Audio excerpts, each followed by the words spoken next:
దేవుని అందరి భయభక్తులు కలిగిన మీ అందరికీ వాక్యోదయము కలుగును గాక. నిర్గమకాండము 16వ అధ్యాయం. మొట్టమొదట వారు సూరు అరణ్యంలోకి వెళ్ళారు, అరణ్యం లాంటి అనుభవంలోకి వెళ్ళారు. రెండవదిగా వారు అక్కడి నుంచి మారా లాంటి అనుభవంలోకి వచ్చారు. మారా నుంచి ఇలుముకి వచ్చారు. ఇలుములో వాళ్ళకి సమృద్ధి అయినటువంటి నీళ్లు, అలాగే ఈత చెట్లు వచ్చినాయి.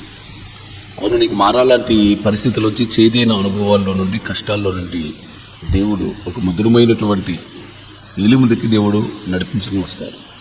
మారా తర్వాత ఒక ఎలిము ఉంది అనే సంగతి ఎప్పుడు మర్చిపోకూడదు. మారానే జీవితం ఎప్పుడు మారాగానే ఉంటుందని అనుకోకండి, చేదుగానే ఉంటుంది అనుకోకండి. చేదు తర్వాత ఒక 12 నీటి బొగ్గలు కలిగినటువంటి ఎలిము మనకి అనుభవం మనందరికీ దేవుడు సిద్ధపరిచి ఉంచారు. హల్లెలూయా. నా జీవితము ఎప్పటికీ చేదేనా అనేటువంటి వ్యక్తులకి దేవుడు ఇస్తున్నటువంటి సమాధానం ఇది. స్తోత్రం కలుగును గాక. నీ జీవితం ఎప్పుడు దీవెనకరంగాను, ఇంకా మరింత మహిమకరంగాను, చాలా ఆశీర్వాదకరంగాను దేవుడు మనల్ని బలపరచిపోతున్నాడు. హల్లెలూయా. అయితే 16 అధ్యాయంలోకి వస్తే వారు ఇప్పుడు అక్కడి నుంచి మళ్ళీ ఎక్కడికి వచ్చారంటే 16 అధ్యాయంలో ఎలిము నుండి వాళ్ళు ప్రయాణమైపోయి సీనాయికి, ఎలిమునకును సీనాయికి మధ్యనున్న సీను అనే అరణ్యానికి వచ్చారు. అంతకుముందు సూరు అరణ్యానికి వచ్చారు, ఇప్పుడు మళ్ళీ సీను అరణ్యానికి వచ్చారు. అప్పటికి వాళ్ళకి సమయం ఎంత అయిందంటే 2వ నెల 15వ దినం, అంటే 2 నెలల 15 రోజులైంది. 2 నెలల 15 రోజుల వరకు కూడా ఇశ్రాయేలు అరణ్యంలో తిరుగులాడుతూనే ఉన్నారు. ఈ అరణ్యంలో ఇశ్రాయేలు సమాజం అంతా మోసే ఆహారాల మీద సనుక్కున్నారు. ఎందుకోసం సనుక్కున్నారు? కొద్ది కష్టాలు వచ్చినప్పుడు, ఇబ్బంది వచ్చినప్పుడు సనుగు కూడా వస్తుంది. అసలు సనగవలసిన పరిస్థితి. ఇది 2వసారి సనిగారు. మొదటిది మారా దగ్గర సనుక్కున్నారు, రెండోది సీను దగ్గర సనుక్కున్నారు. ఎందుకు సనుక్కున్నారు సీను దగ్గర? ఇశ్రాయేలు మేము మాంసం వండుకొని కొండలేత కూర్చుని తృప్తిగా మేము భోజనం చేసాము, ఆహారం తిన్నాము. అయితే దేవుడు మమ్మల్ని ఎందుకో అక్కడే చంపలేదు. ఈ సర్వసమాజం ఆకలి చేత చంపుటకు అరణ్యంలోనికి మమ్మల్ని అక్కడ నుండి ఎందుకు దేవుడు తీసుకొచ్చారు అని మూసేను చూసి ఇలాగా రకరకాలుగా మాట్లాడుతూ మొదలుపెట్టారు. అంటే మేము ఆహారం మాకు లేకుండా అయిపోయింది. యాక్చువల్గా మేము ఆ ఐగుప్తు దేశంలో ఉంటే మాంసం దగ్గర అనుకునేటువంటి కొండల దగ్గర తింటూ ఆ కొండల దగ్గర చచ్చిపోతే బాగుంది కదా, మమ్మల్ని ఎదుగుకొని తీసుకొచ్చి మాకు ఆకలికి అలమటం చేస్తున్నాను. 2 నెలల 15 రోజులైంది మేము మాంసం తిని. 2 నెలల 15 రోజులైంది మేము అంతా బయటకు వచ్చి మాకు ఆహారం లేదు. ఐగుప్తులోకి తీసుకొచ్చినటువంటి ఆ రొట్టె ముక్కలు ఎండిపోయినాయి. ఆ ఎండిపోయిన రొట్టె ముక్కలు ఎలా కొంచెం కొంచెం తింటున్నాం. ఎంతకాలం ప్రయాణం చేయాలి? అసలు మాకు ప్రయాణం 2 నెలల 15 రోజులైందంటే సుమారుగా 75 రోజుల పాటు మేము ప్రయాణం చేసిన మాకు కానాను దేశం లేదు. కానాను దేశం తీసుకొచ్చావు కదా. ఈ 75 రోజుల్లో కానాను దేశం కనపడలేదు. అరణ్యంలోనే తిప్పుతున్నాం. ఎలిమని నీటి బొక్కల దగ్గర మేము కూర్చొని నీళ్ళు తాగుతున్నాం. అవి ఎతకాలి ఎన్ని తింటాం? అవి కూడా ఎన్ని చెట్లు ఉన్నాయి, ఎన్ని ఒక రోజులో అయిపోలేదా చెట్లన్నీ అని చెప్పి మీరు సనుక్కోవటం మొదలుపెట్టారు. వచనంలో దేవుడు అన్నాడు మోసేని చూసి, ఇదిగో నేను ఆకాశం నుంచి మీ కొరకు ఆహారాన్ని కురిపిస్తాను, వారు నా యొక్క వాక్యాన్ని అనుసరిస్తారో లేదో అని నేను వారిని పరీక్షించడం కోసం ఈనాటి ఆహారాన్ని ఆనాడే కూర్చుకోవాలి అని చెప్తున్నాడు. స్తోత్రం కలుగును గాక. ఏనాటి ఆహారం ఆనాడే కూర్చుకోవాలి, ఏనాడు బద్దం ఆనాడే కూర్చుకోవాలి అని చెప్తున్నాడు. అంటే ఇక్కడ గమనించవలసిన విషయం, ఈ రోజు ఆహారం ఈ రోజే, రేపు కోసం దాన్ని అసలు దాచిపెట్టుకోకూడదు. ఎందుకు దాచిపెట్టుకోకూడదు అంటే దేవుడు మనల్ని పరీక్షిస్తున్నాడట. దేవుడు పరీక్షిస్తున్నాడు. ఎందుకు దేవుడు పరీక్షిస్తున్నాడు? దేవుడు ఎందుకు పరిశీలన చేస్తున్నాడు? తిని మన విశ్వాసాన్ని పరీక్ష చేస్తూ ఉంటాడు. ఆ పరీక్షలో మనం గెలవాలి. హల్లెలూయా. ఆయన పరీక్షించడంలో అసలు ఎందుకు సీను అరణ్యాన్ని తీసుకొచ్చాడు? అసలు సీను అరణ్యం అంటేనే చాలా ఇబ్బంది కలిగినటువంటి అరణ్యం. ఈ ప్రాంతం అంతా అది అసలు కనీసం అక్కడ ఎక్కడా కూడా ఒక పచ్చదనం లేనటువంటి ప్లేస్ అంటుండదంట. అవన్నీ రాళ్ళు, రప్పలు, ఇసుకతో నింపబడినటువంటి ప్రాంతం. అక్కడ ఎప్పుడైనా కొంచెం నీళ్ళు ఉండాలంటే వర్షం పడితేనే కానీ అక్కడ నీళ్ళు ఉండవు. వర్షం పడితే నీళ్ళు ఉండవు. అక్కడ ఒకవేళ వచ్చింది వర్షం పడినప్పుడు వచ్చిన నీళ్ళు అయినా అక్కడ నిల్వ ఉంటాయంటే భూమిలోకి ఇంకిపోతాయి. అక్కడ అసలు నీటి చుక్కలు అన్నది జరుగుతుంది. పైగా అక్కడ వర్షం కూడా సరిగ్గా కురవదు. అక్కడక్కడ ఏదో కొంచెం నీటి ఓట్లు, ఏదో చిన్న చిన్న ప్రదేశాలు మాత్రమే కొంచెం సీనారణ్యంలో ఉన్నాయి. అటువంటి ఎక్కడెక్కడో కొంచెం ఉన్నటువంటి చిన్న నీటి ఓట్లు, ఏదో చిన్న పచ్చని మొక్కలు, లైట్గా కనబడే పచ్చని మొక్కలు 6 లక్షల మంది ప్రజలకి ఎలాగ ఆహారం సరిపోతుంది? వాళ్ళకి ఆ నీళ్ళు ఎక్కడ సరిపోతాయి?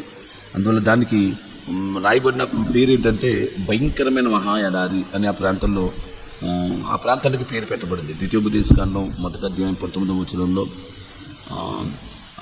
ఆ మాట రాయబడింది చూడండి. మీరు చూసిన ఆ ఘోరమైన మహారణ్యం నుండి వచ్చి అని రాయబడింది.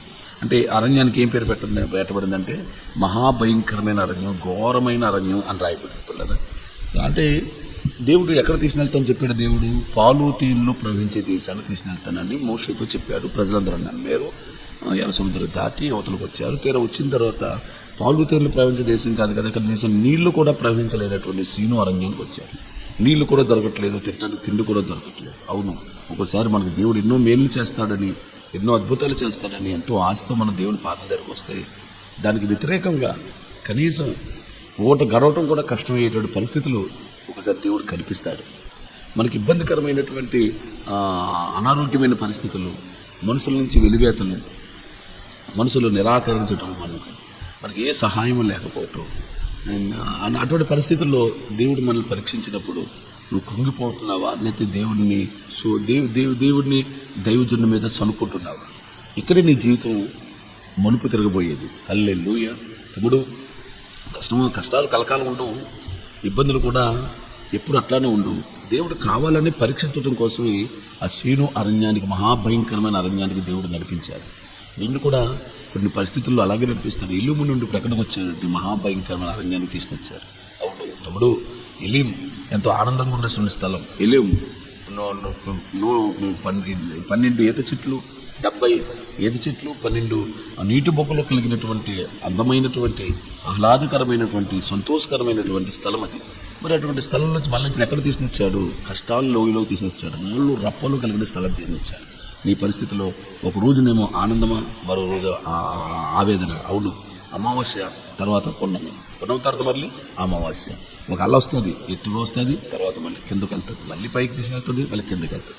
ఒక అల్ల ఏమో మనకి లోపల ఉన్నదాన్ని బయటికి గెంటేస్తుంది, మరొక అల్ల వస్తుంది బయట ఉన్నదాన్ని లోపలికి తీసుకెళ్ళిపోతుంది. ఒకటేమో తీసుకునిపోయి అలా, ఒకటేమో లోపల ఉన్నదాన్ని బయటికి తీసుకొచ్చే అలా. గమనించిన పిల్లరా, శ్రమ కష్టం వెనకాల సంతోషకరమైనటువంటి శుభదినాన్ని కూడా దేవుడు మనకు అనుగ్రహిస్తున్నాడు. స్తోత్రగలనుగా. ఈ సమయంలో దేవుడు మాట్లాడుతున్న మాట చాలా ముఖ్యమైన మాట. 4వ వచనంలో నేను వారిని పరీక్షిస్తున్నాను అంటున్నాడు. ఆయన మనల్ని ఏం చేస్తున్నాడు? అవును, పరీక్షిస్తున్నాడు. ఆ పరీక్షల్లో నువ్వు ఎలా ఉంటావు? ఏ రోజు బెత్తమో ఆ రోజు నువ్వు కూర్చుకోవాలి, ఏ రోజు ఆహారం ఆ రోజే కూర్చుకోవాలి, సోదరము ఏ రోజు ఆహారం కూర్చుకోవాలి అని చెప్పేసి పైగా ఏం చెప్తున్నాడు? ఆ పరీక్ష ఎట్లా ఉంటుంది? దేవుడు మనల్ని శోధించడానికి, పరిశోధించడానికి మనకి మన్నాన్ని ఇచ్చాడట. లేకపోతే ఆయన చూడండి, ద్వితీయోపదేశం 8:2 వచనం కూడా మాట్లాడుతుంది. దేవుని ఆజ్ఞలు గైకుంటావా లేదో అని నిన్ను శోధించి, ద్వితీయోపదేశం 8:2 వచనంలో నీ హృదయంలో ఉన్నది తెలుసుకోవటానికి యెహోవా ఈ 40 సంవత్సరాలు ఆకాశం నుంచి మన్నాను కురిపించాడు. అంటే నీ హృదయంలో ఉన్నది తెలుసుకోవాలన్నది దేవుని యొక్క ఉద్దేశం. కనుక మన హృదయంలో చెడుగ్గాని పెట్టుకున్నావా? నీ హృదయం లేదా అపవిత్రత పెట్టుకుంటున్నావా? పరిశుద్ధపరిచి చేసుకో, సనుక్కోకు. పైకి మాత్రం మంచిగా మాట్లాడుతూ లోపల సనుగుడు అనేటువంటి పరిస్థితి నీలో ఉండకూడదు. 5వ వచనంలో చదువుదాము. వారు ఆరోగ్యమును వారు తెచ్చుకున్న దాన్ని సిద్ధపరుచుకున్న వాళ్ళు, వారు దినదినమును కూర్చుకున్న దానికంటే అది 2 ఉండేవారు. అప్పుడు మోసే అహరోనులు ఇశ్రాయేలు అందరితో ఐగుప్తు దేశంలో మిమ్మల్ని బయటకు రప్పించిన సాయంకాలం ముందు మీకు తెలియబడను. యెహోవా మీద మీరు 7వ వచనంలో యెహోవా మీద మీరు సనుగున్న ఆయన వినుచున్నాడు. ఉదయం మీరు యెహోవా యొక్క మహిమను చూచిద్దరు. హల్లెలూయా. మన్నా అంటేనే దేవుని మహిమండి.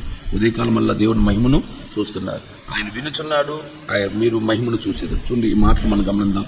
7వ వచనంలో దేవుడు వినుచున్నాడు, మీరు ఆయన మహిమను చూసేదారు. మీ ప్రార్థన వింటున్నాడు, మీ సనుగుడు వింటున్నాడు అన్నాడు.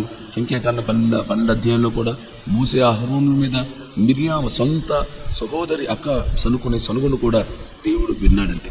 అవును తమ్ముడు, చెల్లి, నీ సనుగుడు దేవుడు వింటున్నాడు, నీ ప్రార్థన దేవుడు వింటున్నాడు, నువ్వు మాట్లాడే ప్రతి మాట దేవుడు వింటున్నాడు. మలాకీ గ్రంథం 3వ అధ్యాయంలో మనం యెహోవా భక్తులు మాట్లాడుకుంటుండగా యెహోవా చెవియొగ్గి ఆలకించుచున్నాడు. అవును, నీ మాటలన్నీ దేవుడు వింటున్నాడు. ప్రతి మాట దేవుని చెవిలో చొచ్చి ఉన్నాయి, ప్రతి మాట అక్కడ లిఖించబడ్డాయి, వినుచున్నాడు. చూడండి తర్వాత 8వ వచనంలో మోసే అన్నాడు, మీరు తింటుకు సాయంకాలం మాంసము, ఉదయం చాలినంత ఆహారం మీకు ఇయ్యగాను, ఆయన మీద సనుగులను యెహోవా వినుచుండగాను మేమీ పాట వారము, మీ సనుగుట యెహోవా మీదే కానీ మా మీద కాదు అన్నాడు. అంటే మీరు నా మీద సనుకుంటున్నారు కానీ దైవజనుడి మీద సనుక్కునేది దైవజనుడి మీద కాదు, దేవుని మీదే సనుకుంటున్నారట. గమనించండి నా మాట మరొకసారి. 8వ వచనంలో మా మీద మీరు సనుకునేలా అంటే వీళ్ళందరూ ఎవరి మీద సనుకున్నారు? మోషే అహరోను మీద సనుక్కున్నారు. 2వ వచనంలో చూడండి, ఇశ్రాయేలు సమాజం అంతా మోషే అహరోను మీద సనుక్కుంది. కానీ మోషే దానికి ఏ సమాధానం చెప్తున్నాడు?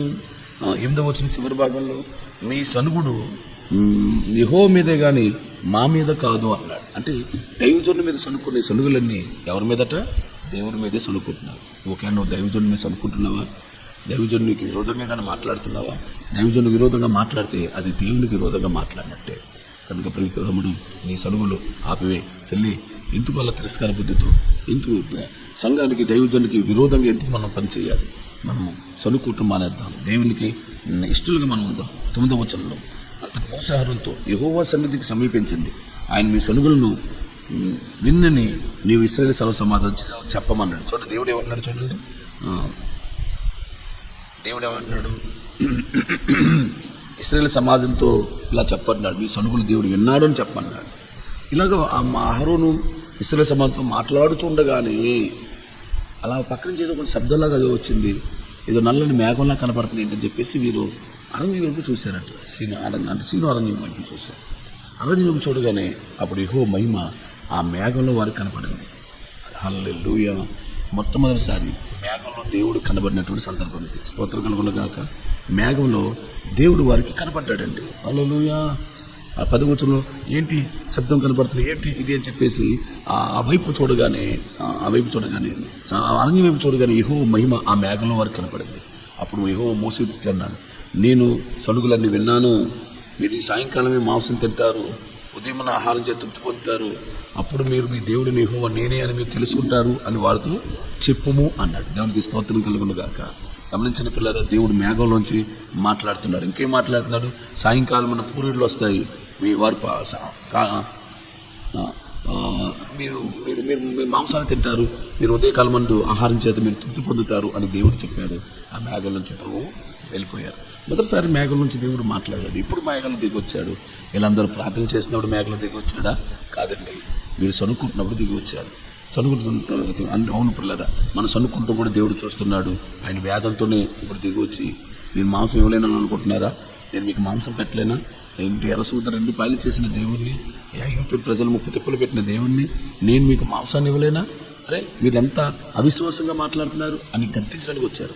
యాక్చువల్గా మేఘంలో ప్రభు కనపడతాడని సంగతి ముందుగానే మోషేతో చెప్పాడు. మీరు మహిమను చూస్తారు అని, మీరు మహిమను చూస్తారు అని చెప్పేసి ముందుగానే దేవుడు మోషేతో మాట్లాడాడు. దేవునికి స్తోత్రం కలుగును గాక. ఆ వార్త మనం ముందు వచనాల్లో మనం చూసుకున్నాం కదండి.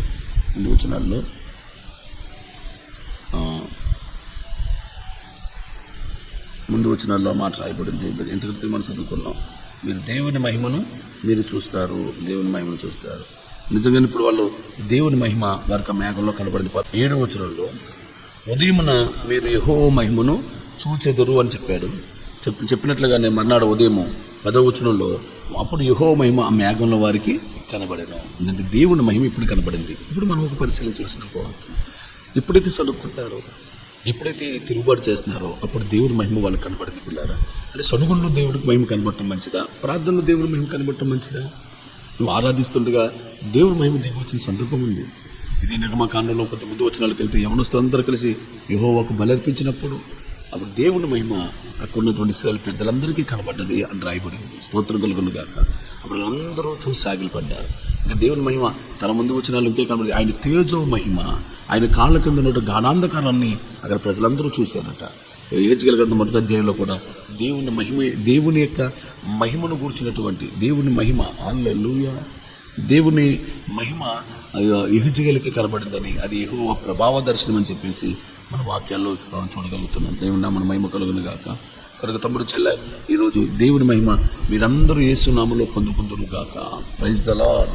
చూద్దాం, కొంచెం ముందు వచనాల్లోకి వెళ్ళినప్పుడు జరిగే మాట ఏమిటి? 13వ వచనం చూద్దాం. ఉదయకాలం దేవుడు ఇలా మాట్లాడాడు, సాయంకాలము పూరీలు వచ్చింది. ఒక మేఘంలాగా, నల్లని మేఘంలాగా వచ్చింది.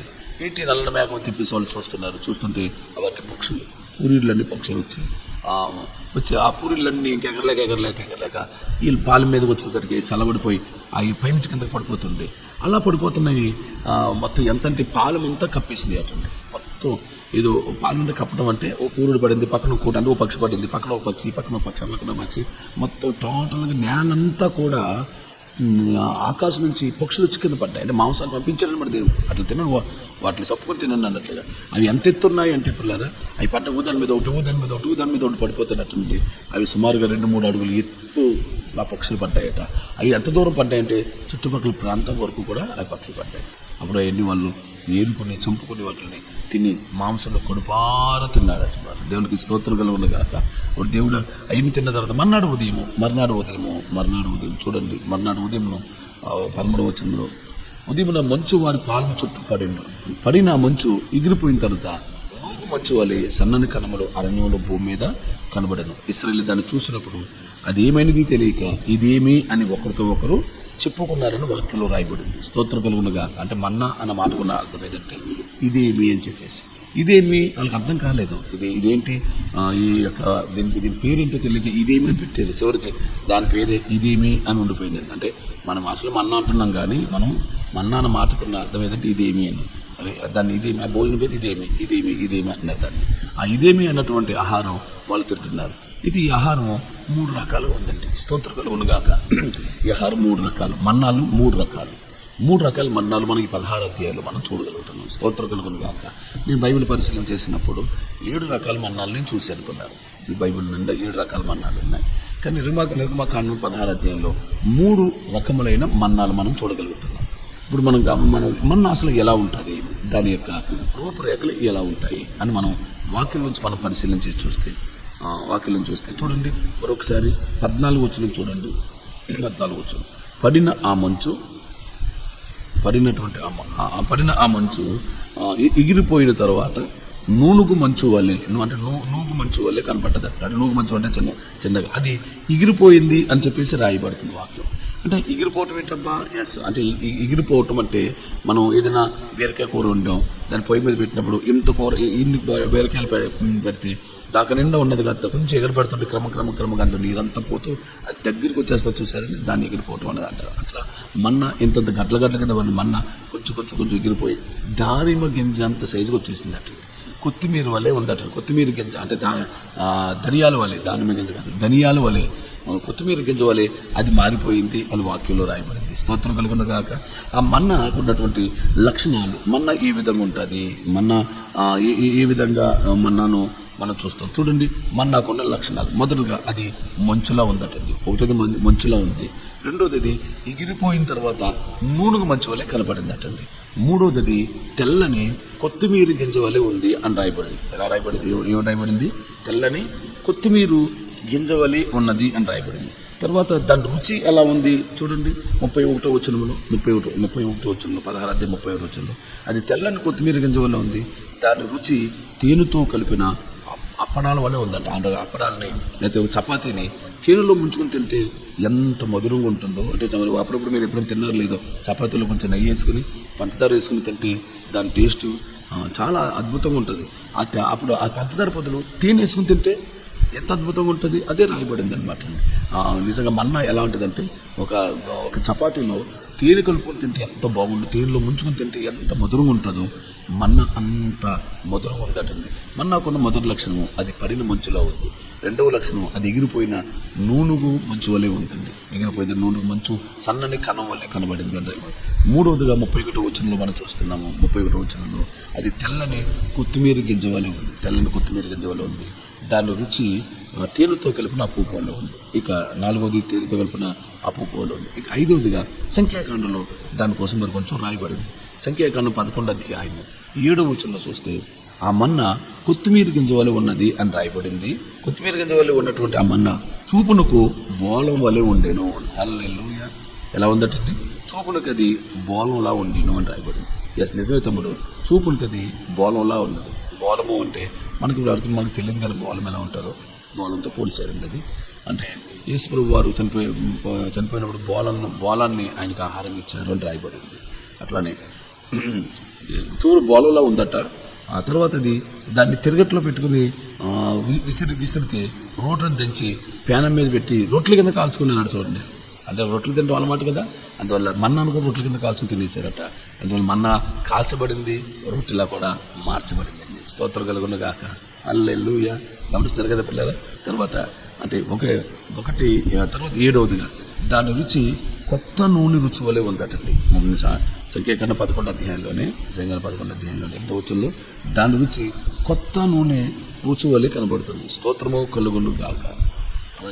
అలాగే 8వదిగా దాన్ని కొలిచినప్పుడు ఎలా మారిపోయింది చూద్దాము. మన వచనాలు వచ్చేయండి. నిర్గమకాండం 16 అధ్యాయము 18వ వచనంలో చూస్తే దాన్ని కొలిచినప్పుడు హెచ్చుగా కూర్చుకున్న వానికి ఎక్కువ మిగలేదట, తక్కువగా కూర్చుకున్న వానికి తక్కువ కాలేదట. అంటే మన్నాకు ఒక ఇష్టమైన గుణం ఉందన్నమాట. దాన్ని ఎక్కువ కూర్చుకున్నా, ఎంతో ఎక్కువ కూర్చుకున్నా అది ఓమేర్ అంతా అయిపోతుందట. ఒకవేళ తక్కువ కూర్చుకున్నా అది దానికి అదే పెరిగిపోయి ఓమేర్ అంతా అయిపోతుందట. అది మన్నాలో ఉన్నటువంటి చిత్రమైన గుణం. స్తోత్రగలుగా నువ్వు బస్తా మన్నా కూర్చుకుంటే అది నీకు ఒక లోటాడు మన్నాగా అయిపోతుందండి. లోటాడు మన్నాగా అయిపోతుంది. ఓకే, నీకు ఎక్కడ దొరక్క నీకు టీ గ్లాస్ అంత మన్నాయే కానీ దొరికిందనుకో, అలా అది ఆ టీ గ్లాస్ మన్నా కథ కొద్ది నిమిషాల్లోనే లోట అంత మన్నాగా మారిపోద్ది. అది మన్నాకు ఉన్నటువంటి ఒక విచిత్రమైనటువంటి లక్షణం. ఇవన్నీ ప్రభువైన యేసుక్రీస్తులో మనకు నెరవేర్చబడతాయి. స్తోత్రగలుగును గాక. అది మన్నాకు ఉన్నటువంటి లక్షణం, 8వ లక్షణం. అలాగే 9వ లక్షణం కూడా చూస్తే అందులోనే కొంచెం మనం కింద వచనాలకి చదివినప్పుడు 20వ వచనం చూస్తే కొంతమంది మోసే మాట వినక, 20వ వచనంలో కూడా మోసే మాట వినక ఉదయం వరకు అందులో మిగుల్చుకున్నారట. మిగుల్చుకోగానే అది పురుగు పట్టి కంపు కొట్టిందండి. విన్నారు పిల్లలు? 9వ లక్షణం. ఎంత అందమైనటువంటి మన్నాకి కంపు కొడుతుందట, పురుగు కూడా పడుతుందట. కంపు కొట్టిందట, పురుగు పట్టిందట. ఇది మన్నాకున్న 9 లక్షణాలండి. దీంతో పాటు కొంచెం మనం ధ్యానం చేస్తే యోహాను సువార్త 6వ అధ్యాయం 49వ వచనంలో యేసు ప్రభువు వారు చెప్పిన మరొక మాట ఉంది మన్నా కోసం. యోహాను సువార్త 6వ అధ్యాయము 49వ వచనంలో మీ పితరులు అరణ్యంలో మన్నాను తినను చనిపోయిరి అని రాయబడి. అంటే ఈ మన్నా తింటే కూడా బతుకుతాము, యుగయుగాలు జీవిస్తామనే గ్యారంటీ లేదు. ఈ మన్నా తిన్న వాళ్ళందరూ కూడా చనిపోయారు. అప్పుడు యేసు చెప్పారు, నేనిచ్చే మన్నా తిన్న వారు ఎప్పటికీ చనిపోరు, నిరంతరం జీవిస్తారన్న. మరి ఆ మన్నా ఏంటి అని ఆనాడు ప్రజలందరూ యేసు ప్రభు వారిని అడిగితే, యూదులందరూ యేసుని అడిగితే, నా శరీరం తినివాడు నా రక్తాన్ని త్రాగువాడే నిరంతరం జీవిస్తాడు, అదే నేను ప్రజలకు ఇచ్చే మన్నా. అంటే వీటి నీ శరీరం తినాలా, నీ రక్తం త్రాగాలి, ఇదేంటి ఇలా మాట్లాడతాడు ఈయనని చాలామంది సనుకుని యేసు ప్రభువుని చూసిపెట్టి వెళ్ళిపోయారు. కాబట్టి యేసే చెప్పాడు, నా శరీరం తిన్నవాడిని అంత్య దినాన్ని నేను వాడిని లేపుతాను అన్నాడు. అంటే దాని అర్థం ప్రభురాత్రి భోజనమే మనకు నిజమైనటువంటి మన్నా. ఆయన శరీరాన్ని, ఆయన రక్తాన్ని త్రాగటానికి దేవుడు మనకి ఇచ్చిన గొప్ప భాగ్యం. హల్లెలూయా. గమనించండి, ఒక 10 లక్షణాలు మన్నా కోసం మీకు నేను చెప్పాను. ఈ 10 లక్షణాలు మరొకసారి మీరు వింటారా? నేను చెప్పిన 10 లక్షణాలు. మన్నా మంచులో కనపడుతుంది మన్నా, నెంబర్ 1. నెంబర్ 2, అది పడిన మంచుగడ్డలాగా తెల్లగా పడినట్టు మంచుగడ్డని. రెండోది ఎగరబెట్టాడటండి. ఎగరబెడితే అది ఎగిరిపోయినటువంటి నూనెగు మంచులాగా ఉంది. అంటే పెద్ద మంచుగడ్డలా ఉంది కదా, నూనెగు మంచు అంటే సన్నపాటి కణాలుగా అయిపోయింది. అంటే అది ఎగిరిపోయే లక్షణం కలిగిన మన్నా. ఇక 3వదిగా అది తెల్లని కొత్తిమీర గింజలా ఉంది అని మనం 31వ వచనం చూసాం. 4వదిగా 31వ వచనంలో దాని రుచి తేనెలు కలిపినటువంటి అప్పడవాల వలె అపోపు వలె ఉంది. తర్వాత 5వ లక్షణం సంఖ్యాకాండం 11 అధ్యాయము 7వ వచనంలో అది చూడటానికి బోలోలా ఉంది. చూడటానికి అది ఎలా ఉందంటే బోలోలా ఉంది. అయితే 6వ లక్షణము దాన్ని రోటగా దంచి రొట్టెలు కలిస్తే కాల్చబడి రొట్టెలాగా మారిపోయే లక్షణం కూడా ఎవరికి ఉందంటే ఈ మన్నాకు ఉందండి. ఇక 7వ లక్షణం దాని రుచి కొత్త నూనె రుచి వలె ఉన్నది. ఇంతకుముందు మేము తేనెతో కలిపినటువంటి ఒక అప్పరంలా ఉంది, కానీ ఇక్కడ దాని రుచి ఎలా కనబడిందంటే సంఖ్యాకాండం 11 అధ్యాయంలో కొత్త నూనె. అంటే కొత్తగా నూనె చూడండి ఎంత కమ్మగా సువాసన వస్తూ ఉంటుందో, కొత్త ఆవకాయ పచ్చడి చూడండి ఎంత టేస్ట్గా ఉంటుందో, అలాగే కొత్తగా కొబ్బరి నూనె కూడా చూడండి ఆడించగానే ఎంత కమ్మటి వాసన వస్తుందో, అలా కొత్త నూనె రుచి వలె ఉందట. ఇంకా 8వదిగా అది దానికి ఒక మంచి లక్షణం ఉంది. ఒక సోల్లో వేస్తే తక్కువ కూర్చుకున్న వానికేమో ఎక్కువగా మారిపోద్ది, ఎక్కువ కూర్చుకున్న వానికేమో తక్కువగా మారిపోయేటువంటి మంచి లక్షణం కూడా, గొప్ప లక్షణం, దేనికి లేని గొప్ప లక్షణం దానికి ఉందన్నమాట. అంటే ఒక రబ్బరు సాగుతుంది, ఒకవేళ అవసరం అయితే కొంచెం కిందకు వస్తుంది, అది సమానంగా ఉంటుంది, ఎక్కువ కాదు తక్కువ కాదు. అటువంటి గొప్ప లక్షణం అది 8వ లక్షణం. ఇక 9వ లక్షణం ఒకేలా దాన్ని మనం దేవజన మాట వినుకుంటున్నా కానీ మనం కూర్చుకుంటే అది కంపు కొడుతుందట, పురుగు పడుతుంది. ఎంత గొప్ప లక్షణాలు ఉన్నా దీనికి కంపు కొట్టే బతుకుంది, పురుగు పట్టే బతుకుంది. ఇక 10వ లక్షణము యేసే చెప్పినమాట, అది తింటే మన జీవితకాలం బతకటం అంట లేదు. ఏ రోజు ఆహారం ఆ రోజే, ఆ రాటి మాత్రం బతుకుతాం, ఏది ఎప్పటికప్పుడు తినాలి. కానీ ఒకవేళ తింటే కూడా జీవితకాలం అంతా సంతోషంగా ఉంటాను లేదు. అది నిరంతరం జీవించి నిత్య జీవం ఇచ్చే మన్నా మాత్రం కాదు. అది తిన్న వాళ్ళు కూడా ఏదో రోజున చనిపోతారు. ఓకే, దేవదూతల ఆహారమే, దానికి దానికి ఉన్న అది ఎవరు తినే ఆహారం, అది దేవతతో తినే ఆహారం, అది పరలోకంలోకి వచ్చిన ఆకాశ ధాన్యము అని చెప్పి కూడా కీర్తన గ్రంథంలో 78వ కీర్తనలో ఆ మాట రాయబడి ఉంటుంది. అది ఆకాశం నుంచి దేవుడు పంపించినటువంటి ఆకాశ ధాన్యం అట. దేవతతో తినే ఆహారాన్ని దేవుడు తన ప్రజలకు పెట్టాడు అని వాక్యంలో రాయబడింది. స్తోత్రం కలుగును గాక. దేవతతో తినే ఆహారాన్ని దేవుడు తన ప్రజలకు పెట్టాడు. 78వ కీర్తన 24వ వచనంలో రాయబడింది. 78వ కీర్తన 24వ వచనం. అది ఆకాశ ధాన్యం, ఆకాశంలో పండే ధాన్యం. అది భూమి సంబంధమైనది కాదు, అది ఆకాశ ధాన్యం. అది 11వది. 12వది అది దేవతలు తినేటువంటి ఆహారం. అది ఇన్ని లక్షణాలు మన్నాకి దేవుడు అనుగ్రహించాడు. దేవుడు నామన మహిమ కలుగును గాక. ఇది చివరిగా మన్నాకు ఉన్నటువంటి ఒక 3 రకాల మన్నాలు నేను చెప్పి వాక్యాన్ని ముగిస్తాను. ఒక మన్నా పురుగు పట్టిన మన్నా, అంటే మనం డైలీ తినే ఆహారంలోనే పురుగు పట్టింది. ఎందుకు పురుగు పట్టింది అంటే ఒకే ఒక మాట, వారు దైవజనుడి మాట వినకుండా వారు ఎక్కువ కూర్చు చేసుకున్న వారికి పురుగు పట్టింది, దాచుకున్న వారికి పురుగు పట్టింది. అందరికీ పురుగు పట్టలేదండి. ఒకటి దైవజనుడి మాట విన్న వారికి, వినలేని వారికి పురుగు పట్టింది. రెండవదిగా అది మిగిల్చుకుంటే, అందులో కొంచెం మిగిల్చుకున్నగా 20 వచనంలో రాయబడింది. అందులో వారు మోసే మాట వెనుక కొంత ఉదయం వరకు దానిలో కొంచెం మిగిల్చుకున్నగా, అంటే దాచుకునే స్వభావం ఉన్న వారికి అది కంపు కొట్టింది, పురుగు పట్టింది. దాచుకోలేని వాళ్ళకి ఏమి కంపు పట్టలేదు, పురుగు పట్టలేదు. అంటే దాని అర్థం, నీకు దాపరికం ఉందా, నువ్వు ఈ లోకంలో శుభ్రంగా తినరా బాబు, ఆనందంగా ఉండు అని దేవుడు నీకు ధనం ఇస్తుంటే, దేవుడు నీకు మంచి పని ఇస్తుంటే, దేవుడు నీకు మంచి చెట్లు చేపలు అన్నీ ఇస్తుంటే వాటిని తినటం మానేసి ఏదో దాచేసుకుని రేపటికి ఏవో పడిచేస్తాయి, ఎప్పుడు కోసం దాస్తాడు. గత కాలంలో పెంచి పోషించిన దేవుడు రేపటి కాలంలో పెంచి పోషించడా, ఎప్పుడూ పోషిస్తాడు. ఆకాశ పక్షులు చూడండి, అవి ఎత్తువు పోయి కొట్లలో దాచుకున్నావు, అవి కొట్లలో మిగుల్చుకున్నావు. ఈ రోజుది ఆ రోజే తింటాడు, ఈ రోజు బతిము ఆ రోజే. కనుక తమ్ముడు, నువ్వేదో సంపాదించేసి దాచేసుకుంటే అది ఏమాత్రం సుఖాన్ని ఇవ్వదు. ఒక వ్యక్తి ఇలా అంటున్నాడు, నా ప్రాణమా సుఖించము, సంతోషించము, ఇదిగో నీకు విస్తారమైన పంట ఉంది, నీ 3-4 తరాల వరకు సరిపోయినంత పంట ఉంది అని నా యొక్క ధాన్యం కొట్లు విప్పి వాటికంటే గొప్ప వాటిని కట్టిస్తాను అని ధాన్యమంతటిని ఆస్తినంతా సమకూర్చుకున్నాను అన్నాడు. అక్కడ సమకూర్చున్నాడు. అప్పుడు ఆ రాత్రి దేవుడు అంటున్నాడు, ఈ రాత్రి నీ ప్రాణాన్ని అడుగుతున్నారు అన్నాడు. అవును తమ్ముడు, మరి అలా కూర్చుకున్నటువంటి ఆ వ్యక్తి యొక్క ఆస్తి ఉన్నదా, పోయిందా?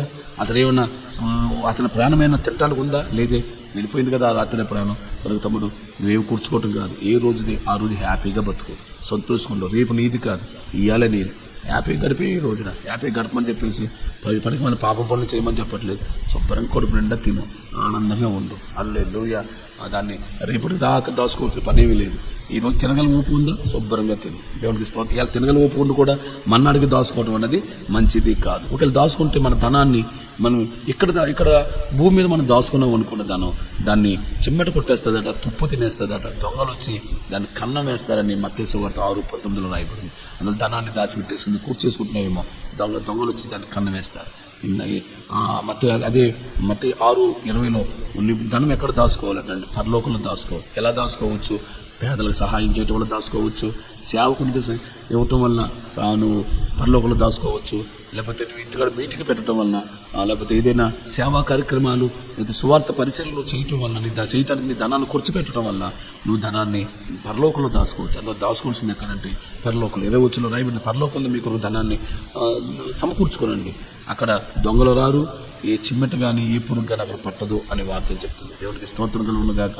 లాజరు ధనవంతుడి కథలో లాజరేమో దరిద్రుడైపోయాడు. ఎందుకు దరిద్రుడైపోయాడు? తనకున్న ధనానంతా పంచిపెట్టి దరిద్రుడైపోయాడు.